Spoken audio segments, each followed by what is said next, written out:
So there were other people on this 2018 project. There was a professor in North Carolina.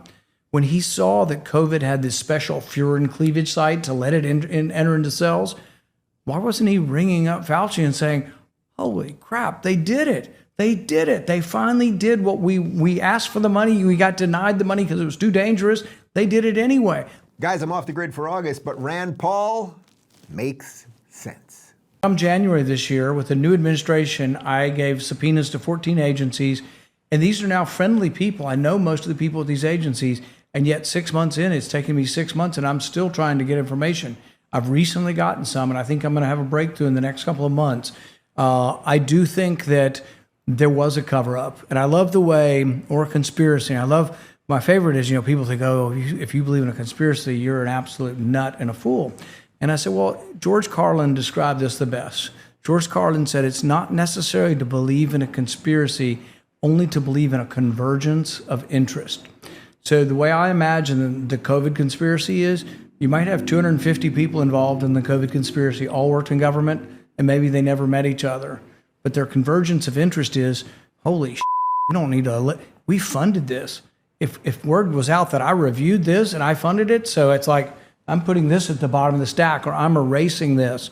And that's what happened. So it was a conspiracy where some of them knew each other and some of them were involved in a cabal, but most of them had a common interest of cover-up because 15 million people died and they made the foolish decision to fund this. And it's extraordinary what we have found. Almost everything is from whistleblowers and from freedom of information. There was a Major Murphy who worked in DARPA, which is part of our defense industry research. He revealed that the research that led to this was applied for in 2018 by the people in Wuhan, China. They didn't get it in 2018, but it was almost exactly what COVID began. What it became was what they had applied for in 2018, but nobody came forward. So there were other people on this 2018 project. There was a professor in North Carolina. When he saw that COVID had this special furin cleavage site to let it enter into cells, why wasn't he ringing up Fauci and saying, holy crap, they did it. They did it. They finally did what we asked for the money. We got denied the money because it was too dangerous. They did it anyway. This mirrors what our research proposal was going to do. And yet he met with Fauci in February of 2020. He's been at the White House. How come he never mentioned anything?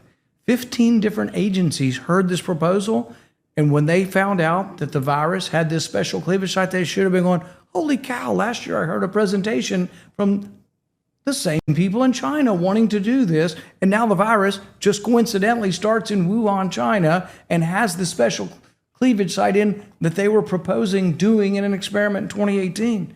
Nobody did that. Yes. Because there was a conspiracy of cover-up. Yes. From people, all had a convergence of interest that said, we don't want anybody to know that we were forewarned, and we still made a stupid decision to fund this research. Yes, if you met Lee Harvey Oswald at a shooting range and he was practicing shooting from a shop window via branches and trees at a grassy knoll. It's just a coincidence. So, but although ironically, he was likely not working alone.